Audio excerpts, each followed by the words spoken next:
Nigeria's Center for Disease Control confirms 1,301 new cases of coronavirus in the country, raising the total to 113,005.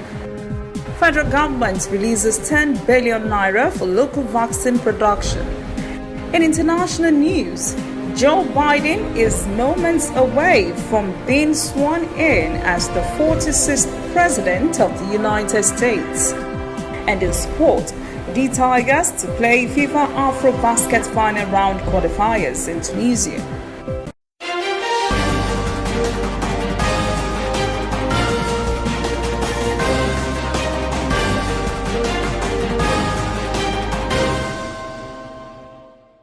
This is ANN News.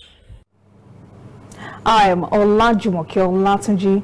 The Nigeria Center for Disease Control has confirmed 1,301 new cases of the coronavirus across the country on Tuesday, spanning 22 states. Lagos gobbled up nearly half of all the new cases with 551. The Federal Capital Territory recorded 209, while Oyo posted 83. Plateau, Kaduna, and Enugu had 65, 64, and 61 respectively. 11 other states had cases in double digits, 5 reported single digits. And CDC says 702 infected persons had recovered in Lagos State, 155 in the FCT, and 143 in Plateau State. 91,000 of all cases have been discharged. The federal government is putting funds behind its call for local production of COVID-19 vaccines. The Ministry of Finance has released 10 billion naira to support the efforts and is exploring options to kickstart the vaccine production in Nigeria. The government has also instructed each local government area in the country to conduct at least 450 COVID-19 tests in line with its testing plans. During the Monday briefing by the Presidential Task Force on COVID-19 in Abuja, Health Minister Osange Hanire said the government was considering collaborative efforts with recognized institutions for vaccine production in the country. He said the government is looking at ways to augment the 100,000 vaccine doses it would receive by the end of this month, the 10 million doses it had requested from the African Union, and the more than 40 million doses from COVAX. He says those would only cover 1/5 of the population, but the government plans to cover an additional 50% of citizens. The health minister says the ministry will hold a national vaccine conference in preparation for mobilizing experts, role players, development partners, and stakeholders to deliberate on the nation's COVID-19 response strategy, especially now that there is a spike in cases.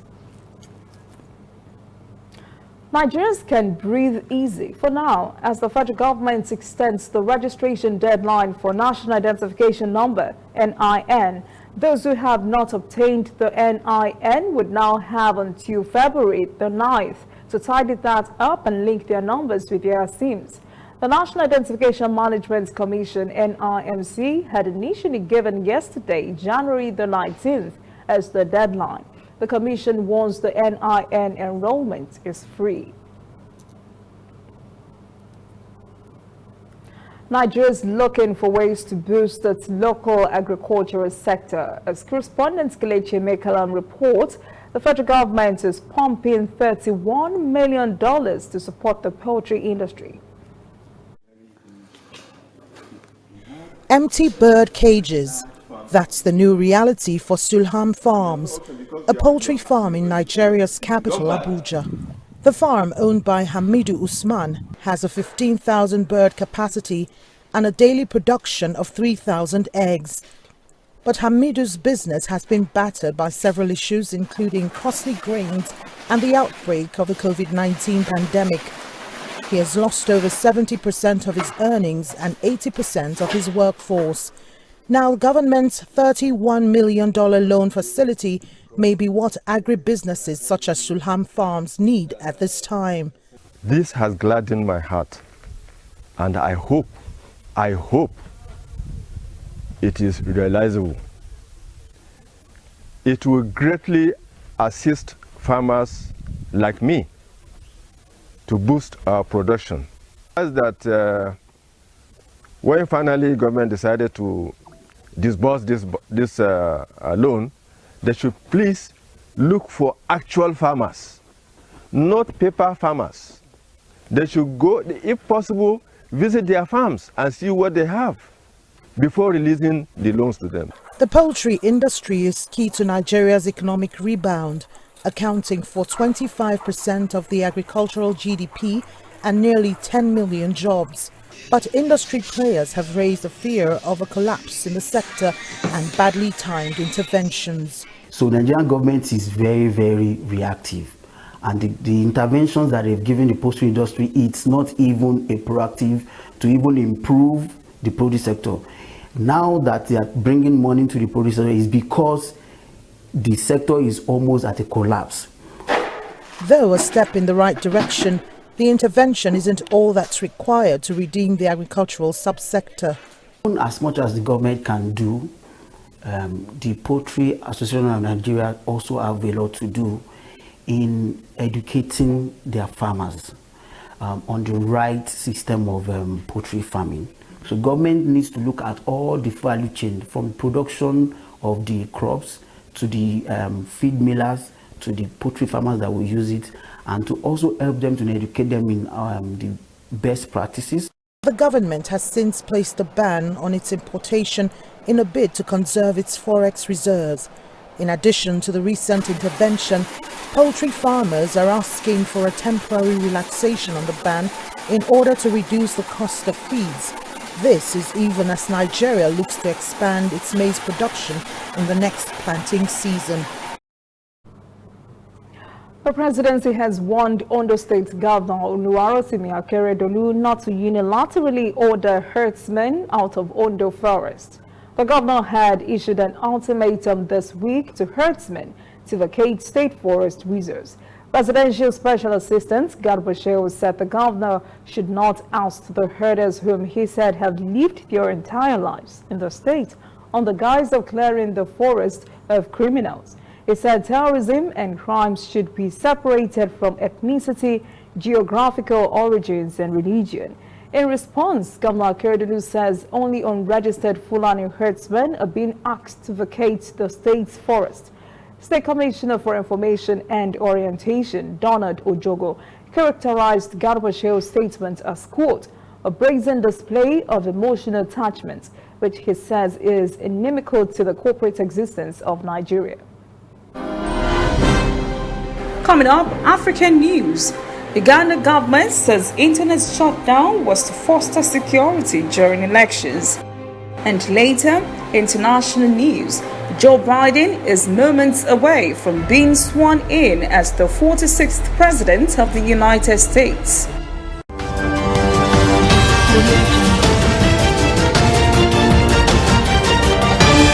You are watching ANN.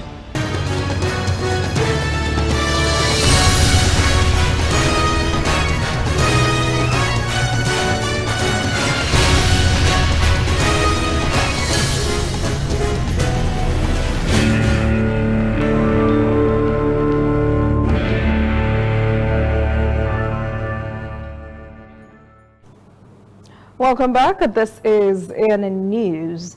South Africa is hopeful that the African Continental Free Trade Agreement that recently took effect will positively impact regional trade and would also ease border crossing congestion that has been a staple in recent times. Correspondent Sumitra Undu has the story. It was a combination of inadequate capacity and issues around COVID that caused the chaos between South Africa and Zimbabwe. The Beitbridge border post is one of the busiest from South Africa. We wouldn't have had to have this disaster if people did not leave the holding areas. Now, of course, we have learned a lesson that once we establish a process with the trade industry, we must believe then they will follow it forever. They've shown us that they need to be policed continuously, every minute. Last year, Zimbabwe exported goods to South Africa worth over $1.57 billion. Its imports totaled $2.2 billion. And the plan, not only for these two countries, but the whole of the continent, is to create more ease of trade, increase imports and exports, and reduce costs.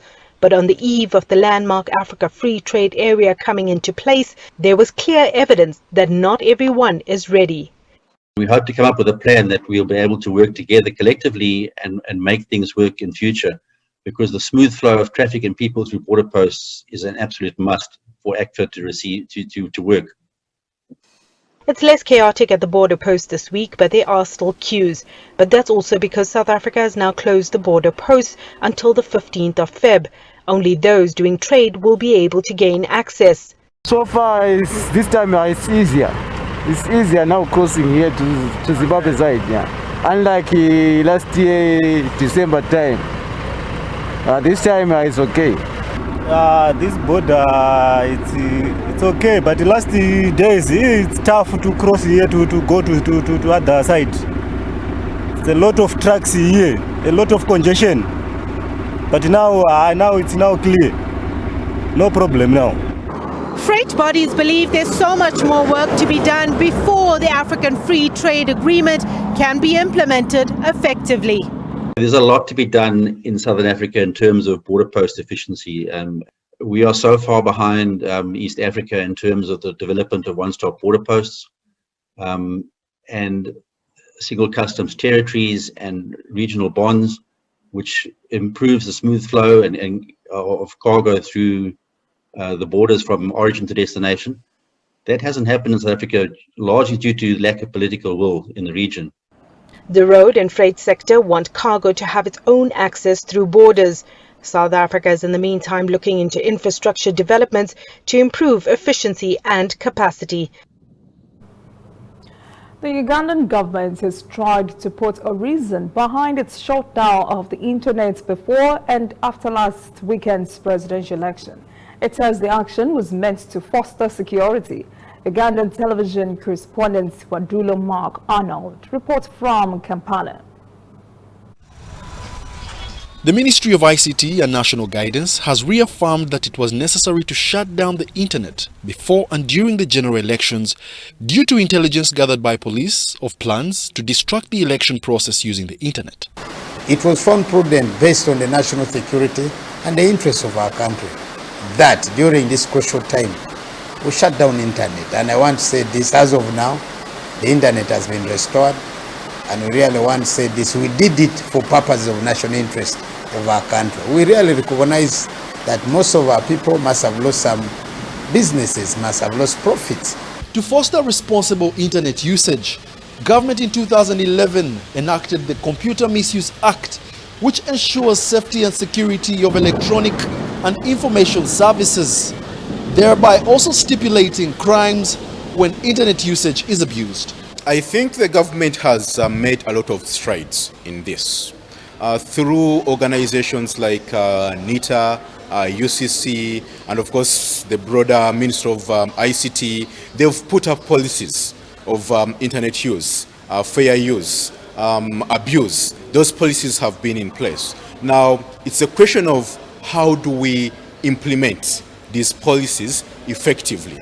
Despite slow internet penetration of 1% since 2015, telecom companies that sell internet data, banks, ride-hailing application services, online shopping platforms, hotel and airport booking businesses and small-scale businesses, traders that rely on internet altogether, counted losses worth billions in the 5 days period.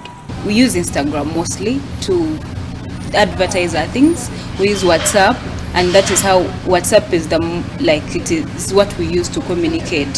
So I was really affected. There's no I can communicate with my clients. I trust that government is doing what it needs to do to protect the citizens.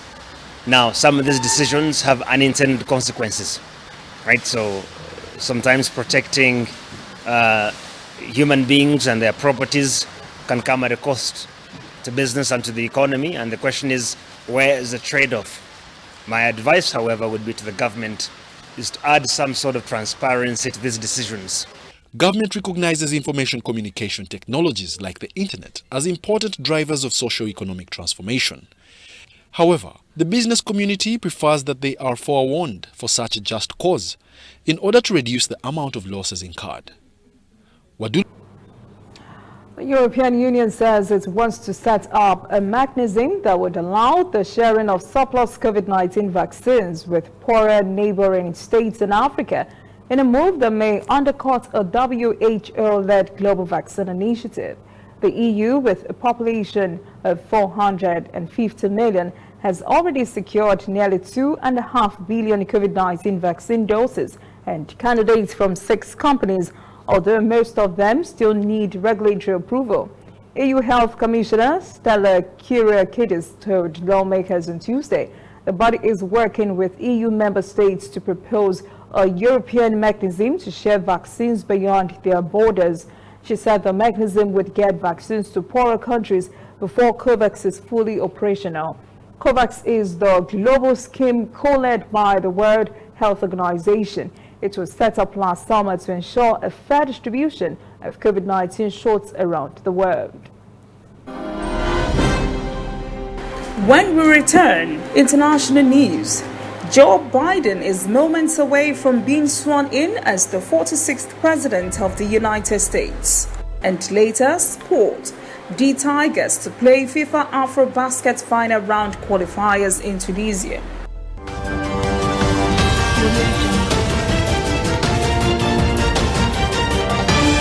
You are watching ANN.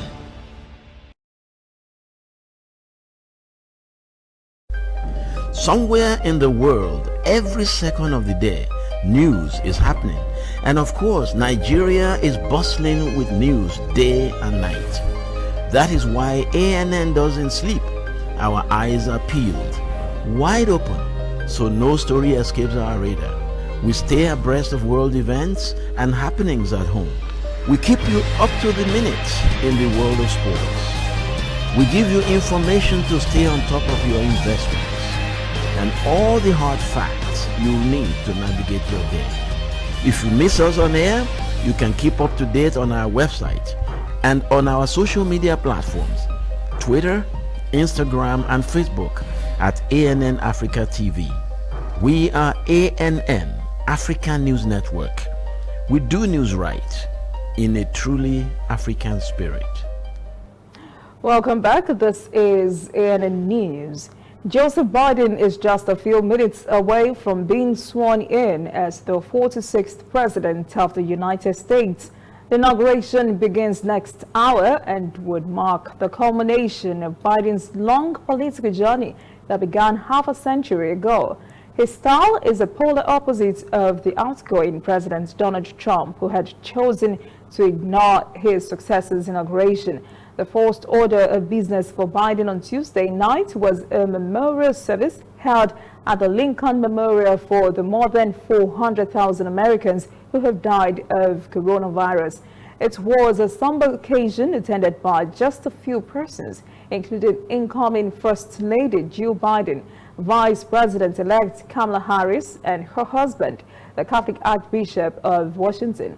A Michigan nurse who sang Amazing Grace, a song she sings for her COVID-19 patients to soothe their pain. In his address, Biden said Americans must remember before they can heal. Security has been stepped up in Washington, D.C. to ensure safety at the presidential inauguration today. Thousands of police officers and National Guard troops have been stationed throughout the city as workers set up metal fences and barriers around the White House and the Capitol building to avoid further possible violent clashes in the coming days. Many streets have been completely blocked and some areas guarded with high fences. Only those holding inauguration passes are allowed to get through. Worried about internal attacks or other threats by those involved in the guard work at inauguration ceremony, the FBI has been conducting background checks on the National Guard soldiers in the city to protect against insider attacks. 12 of those guard troops have so far been removed from inauguration duty. German health officials are investigating a new strain of coronavirus that was discovered in the southern city of Bavaria, prompting authorities to make high-grade N95 face masks mandatory on all public transport and in shops and supermarkets across the southern states. Correspondent Natalie Carney has the story. Using public transport, including taxis, or entering an enclosed area such as a shop or a pharmacy here in Bavaria will not have to wear one of these. It's an FFP2 mask, otherwise known in other parts of the world as an N95 or a KN95. They're said to filter upwards of 94% of the particles in the air. So experts here believe that they not only protect others, but also the wearer, which these cloth masks, which were commonly worn until today, seemingly do not do. This new requirement was announced last Tuesday by the state premier, Marcus Zodar, saying it will make everyday life safer. But these masks are more expensive than standard face coverings, and because they are only effective for up to 8 hours, they can't be reused. While many have welcomed the initiative, they say the masks must be made available for free. We ordered them online and we have like 50 for 49 euros, so that's all right. But I think for people who are short on money, it can be hard to afford. People that are not able to buy them, I think the state should work out and help out, and I think if that's secure, that people that can't buy them have another way to get them, I think it's great. State officials have promised 2.5 million free FFP2 masks for people in need and are preparing to respond to demands for further financial assistance for low-income earners. Other states will be watching the effects these masks are having on infection rates here in Bavaria over the next couple of weeks, which will undoubtedly have an effect on any decision Berlin may take in a possible nationwide rollout. Meanwhile, in neighboring Austria, FFP2 masks will become mandatory there as of next Monday in all shops and on public transport. Scotland's Minister Nicola Sturgeon has announced an extension of the current lockdown till mid-February. Sturgeon says despite the reduction in COVID-19 numbers, any relaxation of the rules while infection rates remain high could quickly send the situation into reverse. Schools and nurseries, which were meant to emerge from lockdown at the start of next month, will also remain closed. Exceptions are made until mid-February for vulnerable children and those of key workers. Authorities are appealing to schools to remain cautious despite the decline in the number of new coronavirus cases.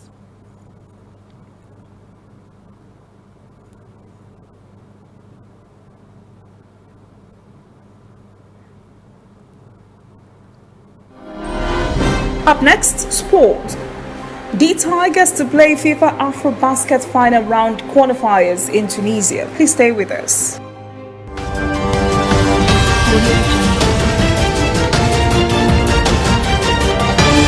You are watching ANN.